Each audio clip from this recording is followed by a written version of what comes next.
Welcome back to another portfolio update video. I've made a lot of changes to the portfolio over the past month, so today we're going to go over all of the stocks that I sold along with all of the stocks that I bought. And I did add 2 completely new stocks to the portfolio, so I'm going to go over my quick thesis for those and why I believe they're great additions to this portfolio. And we'll also be taking a look at the overall performance of this portfolio since I started it to now. So getting right into it, as a quick frame of reference, here is my portfolio as of last month, June 2026, and here's my portfolio now, as of July 3rd, 2026. Looking at the performance, the portfolio's up almost 14%, being up around $1,100. And we can see that the 2 stocks that I added were Uber and Netflix. Now, before I get into my thesis for these stocks, I first want to address the drastic increase in the portfolio value month over month. The portfolio roughly doubled, so I want to address where this cash flow came from. And it did come from trimming a stock in my private portfolio and bringing some of that profits over. And the stock that I trimmed was ASML. Now overall, I'm incredibly bullish on this company long term still, and I believe they're going to have very rapid earnings growth over the next 5 years. However, I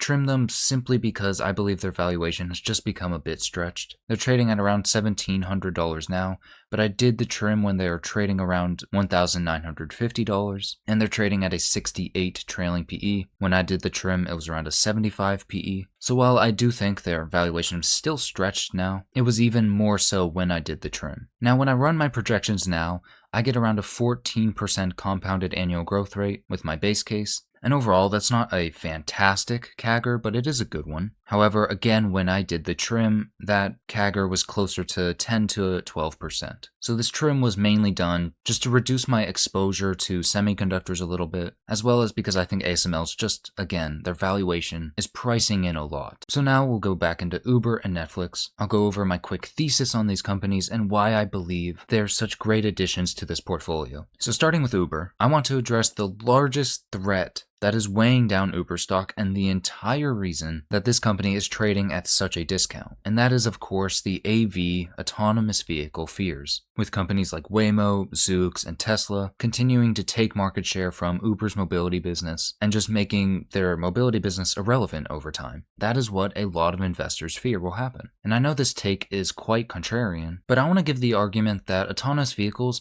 are actually more of an opportunity for Uber than they are a threat. And I believe this because of 2 reasons. The first being simply Uber is aggregating the entire AV pipeline, and they themselves are implementing AV rides onto their own platform and aggressively expanding into new cities. Uber stated that their goal is to be the #1 AV ride facilitator by 2030. And because of their immense user base, because they have that incredibly large touchpoint with so many users, and they have all of that ride data that makes AVs just incredibly more efficient and increases the economics of the whole AV pipeline. And with all the AV partnerships that they're doing, I believe Uber will get there. But say AV rides do become a lot more popular on the Uber platform, what about direct AV competitors like Tesla, Zoox, and Waymo? Won't they at least take a little bit of market share in the mobility business over time? And my response to that is even if they do, I don't believe it matters that much. And I believe that because in the markets where AVs are currently being launched, we are seeing a greater acceleration in the total mobility market. In cities like Atlanta and Austin, those are cities where you can currently book an AV ride on the Uber platform. And in these cities, we are seeing an acceleration in the total addressable market for mobility rides. And we are seeing this demand exceed just AV ride demand. That demand is also leaking over into simply human mobility driver demand. So Uber's total mobility business in these markets where AVs are being deployed is accelerating. So I believe the total acceleration in the total addressable market for mobility rides in these cities will make up for any potential market share losses. But what I just went over were 2 cities where you currently can book AV rides on the Uber platform, and you could book Waymos on the Uber platform in those cities specifically. Well, what about cities where Uber is going head-to-head with Waymo, where the whole dynamic changes and they're a direct competitor, like San Francisco and Los Angeles? In fact, in these 2 cities, not only are Waymos not on the Uber platform, But as of right now, you actually cannot book any AV rides on the Uber platform in these two cities. And obviously they will expand into these two cities, and I know they will launch AV Volkswagens on the Uber platform in Los Angeles this year. But again, as of right now, you cannot book any AVs on the Uber platform in these cities.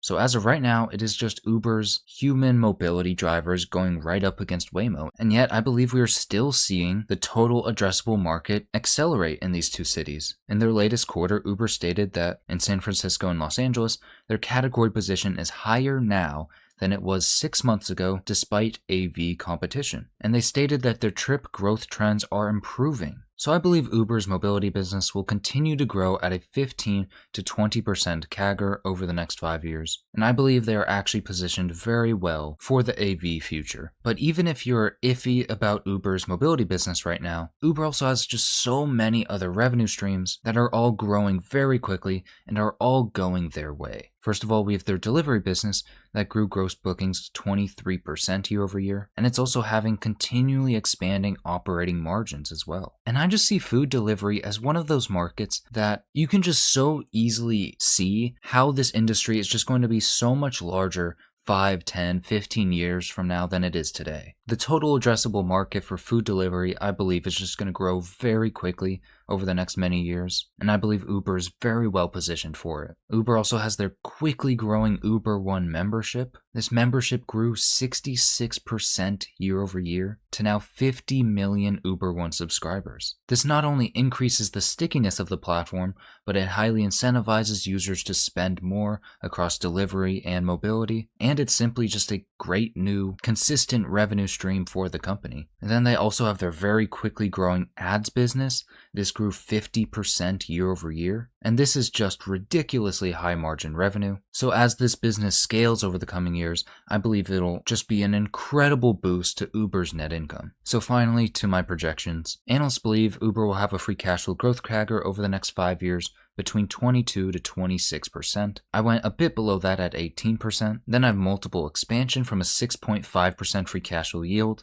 to a 4.5%. Given these assumptions, we get a 26% CAGR, leaving Uber stock at $240 in 2031. So now let's move on to Netflix. Now, when we look at Netflix a year ago, I believe the stock was a bit overvalued at that time, but at this point, the stock has fallen around 40% since then. And when we look at Netflix's historical valuation over the past 5 years, their average PE is 42. And we can see that now they're trading at around a 23 PE multiple, so just vastly below their average. While at the same time, this company is still growing their total subscribers at a very healthy rate, and they're growing their revenue a lot faster, and this isn't just because of price increases, but it's also because their ad tier and their advertising revenue within that tier is growing very quickly. So with Netflix, what we have is an incredibly profitable company that is still growing very quickly, and in fact is diversifying their revenue more with their ad tier, and there aren't any new major competitive threats with this company,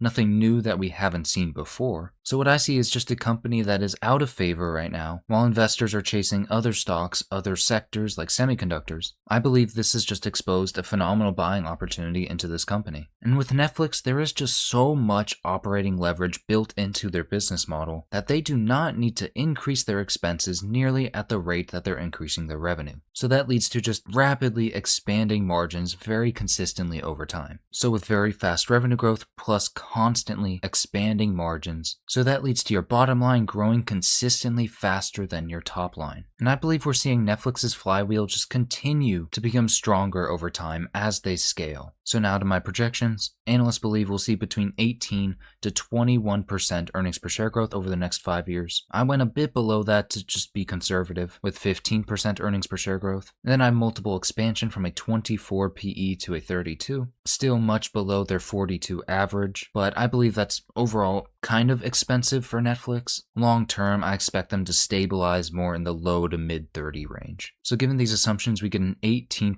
CAGR, leaving Netflix stock at $180 in 2031. But now let's take a look at the portfolio's overall performance from when I started it to now. But you may see this and ask, why is there such a discrepancy between this return and the 14% return that I showed before? And the difference is how Fidelity calculates this return here is that it uses what's called a time-weighted rate of return. Basically, this tries to just ignore the size of the deposits over time, and it kind of pretends that I invested a flat amount of money over this whole time frame. So if we look at it month by month, first month in April, my portfolio went up 16%. Second month, May, it went up 15%. Then in June, I had my first down month for the portfolio, and it was down around 2%. However, just in the first couple of days of July, it already made up for my loss in June. So overall, we are looking at around a 34% return from when I started the portfolio to now. So now I'm going to go over all of the dollar amounts that I bought of every stock over the past month.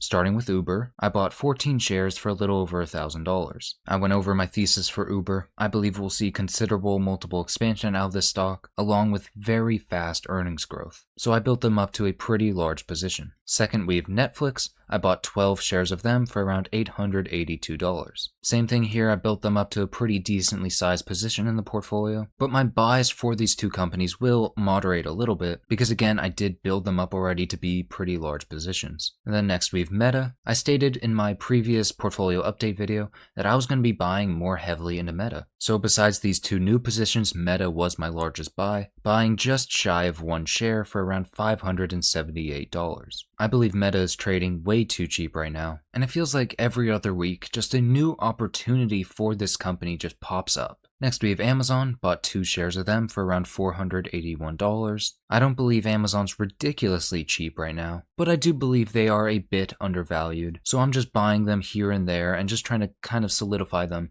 as my largest position. Next we have Zeta, I bought 21 shares of them for around $410. Pretty big buys of Zeta this month, and that's because I'm kind of increasing my buy range for this company. Previously, I said I would kind of stop buying this stock once it went above $20, but even in the low 20s, Zeta stock is just ridiculously undervalued. Their forward PE is still in the low 20s, even high teens, so I've kind of increased my buy range to the very low 20s to under mark. Next we have Celsius. I bought 12 shares of them for around $381. I mean, Celsius is just another ridiculously cheap growth stock. Their forward PE is still in the high teens. I believe this company is just completely oversold, and I would not be surprised if we see Celsius double in the next 1 to 2 years. Next we have MasterCard. I bought about a third of a share for $173. Now MasterCard has actually been catching a little bit of momentum over the past week, now trading at around the mid 500s. Now at this price, I do believe they're still undervalued,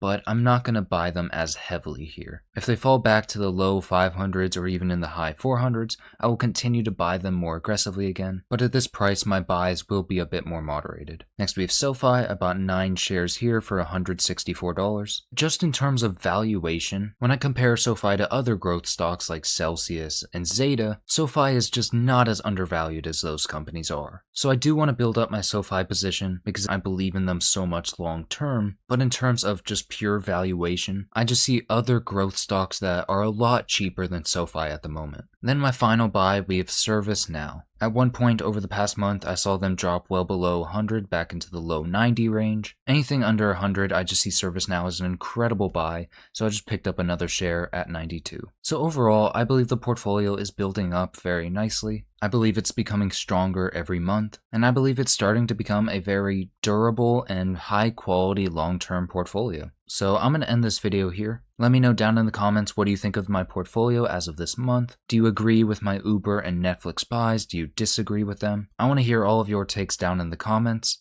and I thank you all so much for watching this video. I appreciate every one of you tuning in, and I will see you all in the next one.